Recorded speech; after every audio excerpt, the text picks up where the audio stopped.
Welcome back, everyone, to another deep dive. This time we're taking a look at this idea of the love tank and how to keep those relationships running on high octane. Oh yeah, that's a really powerful analogy from the book The Love Tank that we're looking at today. I mean, most of us have felt that, right? That like emotional high when relationship is new, it's like our tank is overflowing. Yeah, yeah, totally. And the book dives deep into how we can keep that feeling even when things maybe aren't so, sparkly and new anymore. Absolutely. So to start off, I guess, what is this love tank thing anyway? So the love tank, it's a metaphor, right? For our need to feel loved and appreciated.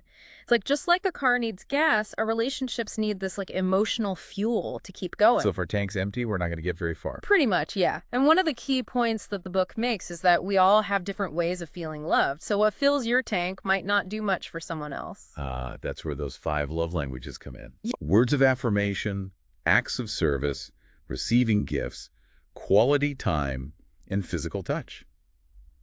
It's like we each have our own preferred language for how we want to receive love. And, a lot of relationship troubles actually come from speaking the wrong love language. Like you could be expressing love all the time, but if it's not in the language your partner understands, well, it's just not going to hit the same way.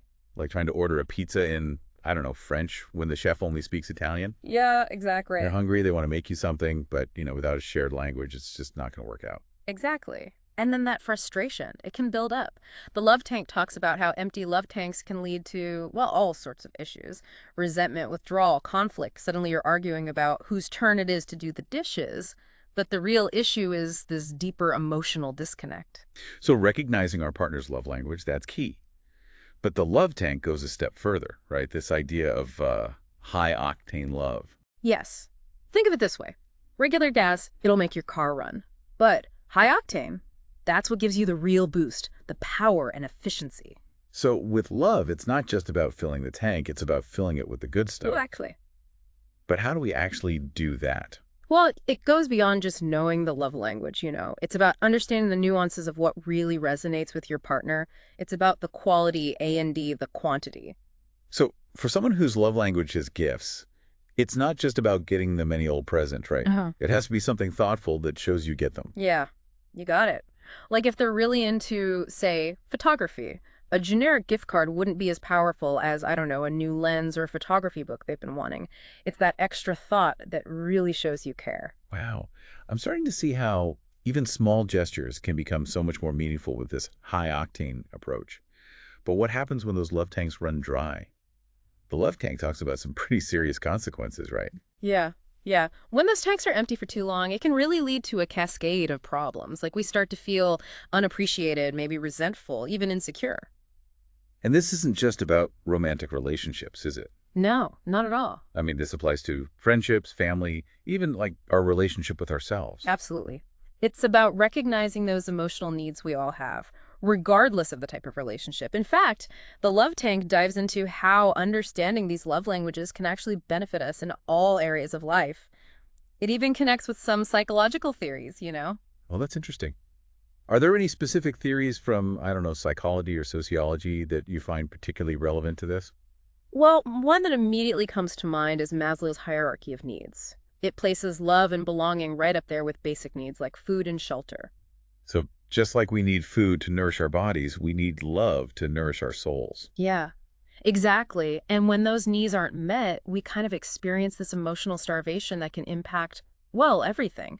Our well-being, our relationships, our overall happiness. That makes a lot of sense. And the Love Tank suggests that those 5 love languages are like the specific ways we can feed those needs and really feel satisfied. Right. And just like with food, people have different preferences, right? Someone might crave a steak, another a big salad. Both nutritious, but they satisfy different needs. I'm starting to see how the Love Tank goes beyond just a self-help book. Yeah. It taps into something deeper about human connection. Are there any other theories that kind of resonate with this for you? Yeah, another one is attachment theory. It explores how our early relationships, like those we have as children, can shape how we form and maintain healthy relationships as adults. Oh, interesting. So how we receive love as kids impacts how we give and receive love as grown-ups. Exactly. So if we had secure and loving attachments early on, We might have a larger love tank capacity, if you will. We might feel more comfortable expressing and receiving affection. But if those early experiences were inconsistent or, I don't know, neglectful, Well, then we might have a smaller tank, metaphorically speaking. And we might struggle with things like vulnerability or intimacy. wow, that's fascinating. It suggests that our love language preferences might even be rooted in, like, our earliest relationships. It's definitely an area worth exploring. The love tank doesn't go too deep into attachment theory specifically, but it does hint at those connections. This is really making me rethink some things, you know? Mhm. It's not just about surface level interactions, it's about understanding those deeper emotional needs and, well, learning to speak each other's love languages. Yeah, absolutely. And that's where the magic happens, when we really make that effort to fill each other's tanks in a way that resonates, we create that foundation for genuine connection. That's what makes relationships thrive. This is so much bigger than just like romance. Absolutely. Yeah. It's about all the important relationships in our life, partners, friends, family, even ourselves. Exactly. And the love tank really gives us those tools, Yeah. to become more mindful of what we need and what the people we care about need as well. Okay, I think we need to pause here for a second and like process everything. Yeah. Because this is a lot to unpack. Yeah. But I definitely want to dive deeper into those practical applications because now that we've laid the groundwork, I'm ready to, put these ideas into action. Okay, sounds good. Let's take a quick moment and then come back and talk about those concrete strategies for keeping those love tanks overflowing. With high-octane love, of course. Of course. We'll be right back.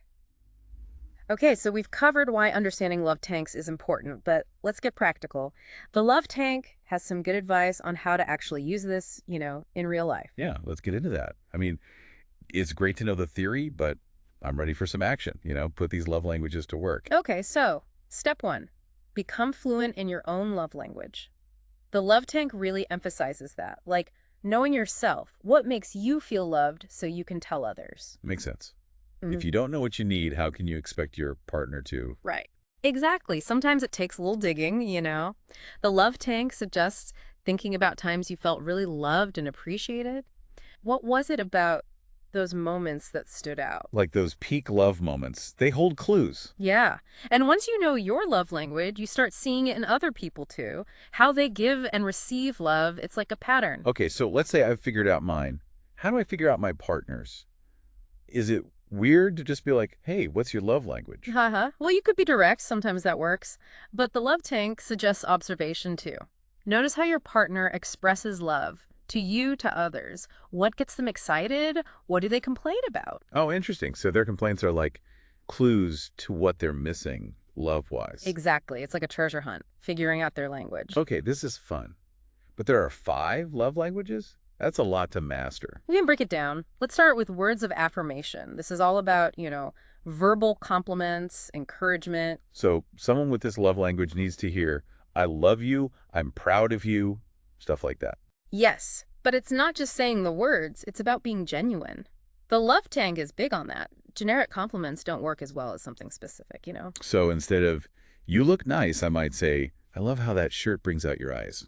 Something like that. Yeah, exactly. You're acknowledging something specific, it's more meaningful. Okay, makes sense. What about acts of service? That's more about, like, doing stuff, right? Right. For this love language, actions speak louder. It's about making their life easier. Chores, errands, helping with projects, that kind of thing. Yeah, but again, the love tank says it's not just about checking things off a list.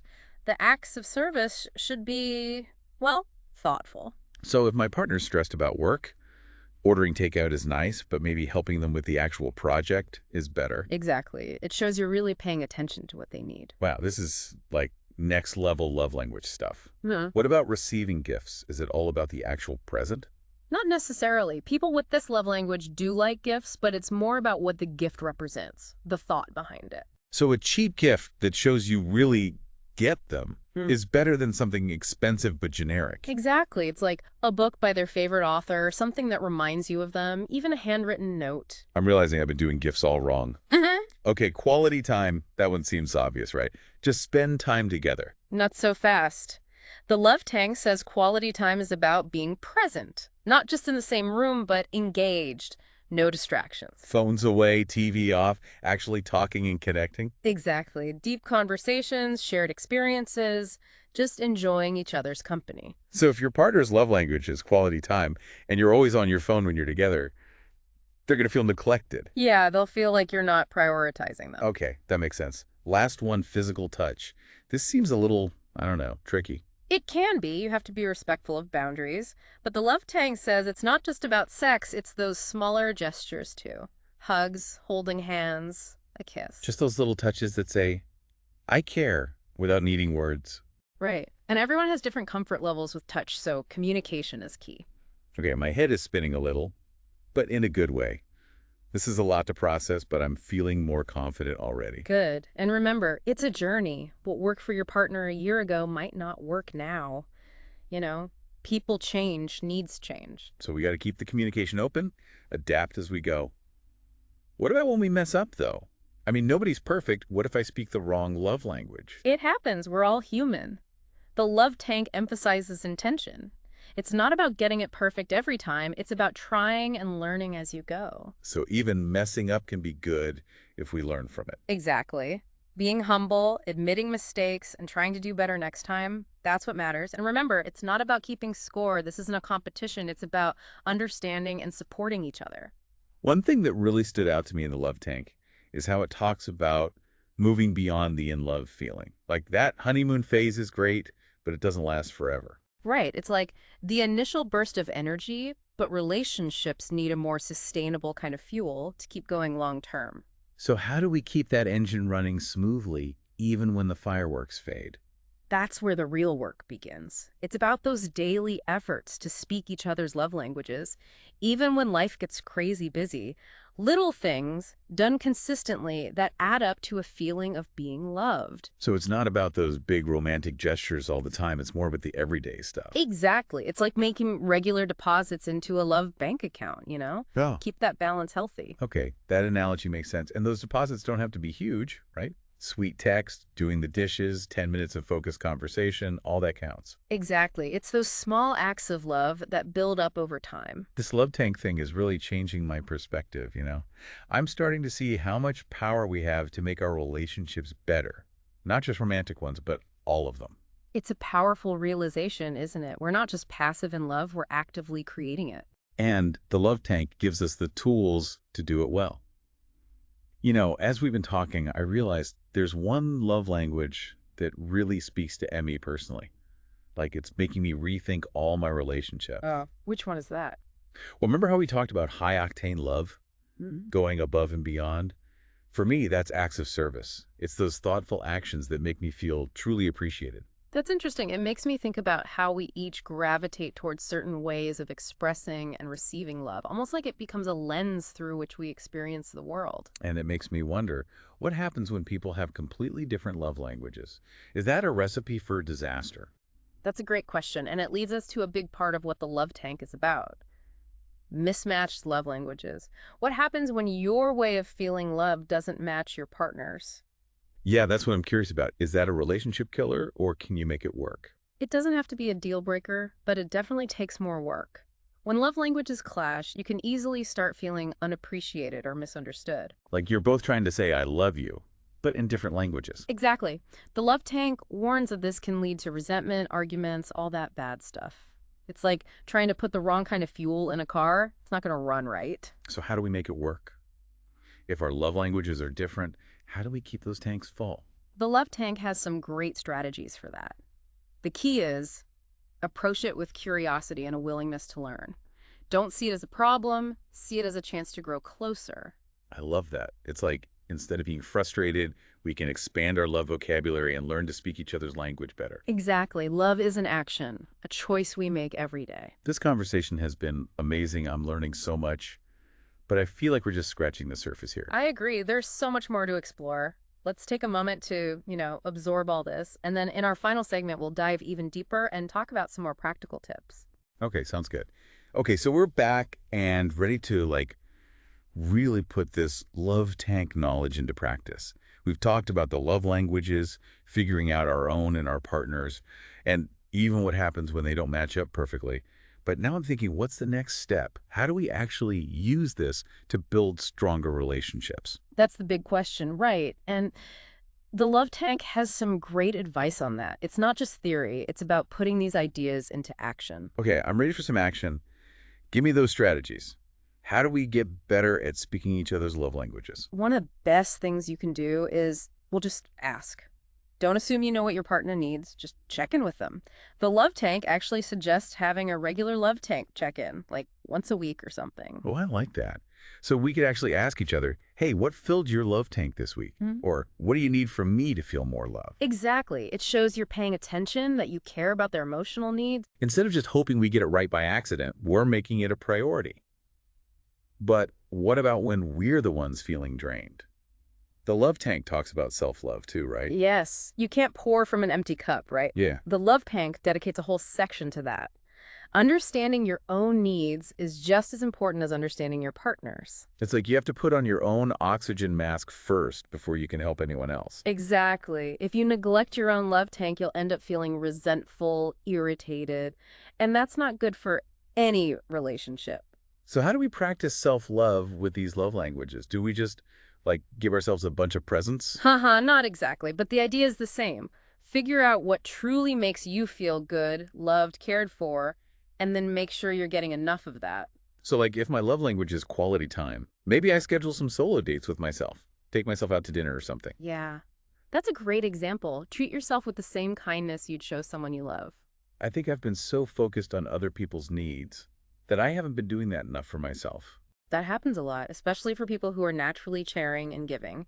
But self-care isn't selfish, it's essential. It's like we're all connected. When our own tank is full, we can give more to others too, right? Exactly. It's not about depleting ourselves, it's about creating this cycle of love and support. Wow, this has been such an eye-opening conversation. Yeah. As we wrap up this deep dive, what are some of the key takeaways you want our listeners to walk away with? I think the most important thing is this is a journey. Keep learning, keep practicing those love languages. It's not about being perfect, it's about making the effort. And I'd add, paying attention to those love tanks, both our own A&D, our loved ones, it can make a huge difference, not just in romantic relationships, but in all of them.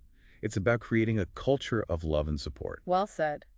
Who knows, maybe if we all got better at checking in on each other's love tanks, the world would be a more loving place. That's a great thought to end on. And listeners, we hope you've enjoyed this deep dive and feel inspired to build some high-octane connections in your own lives.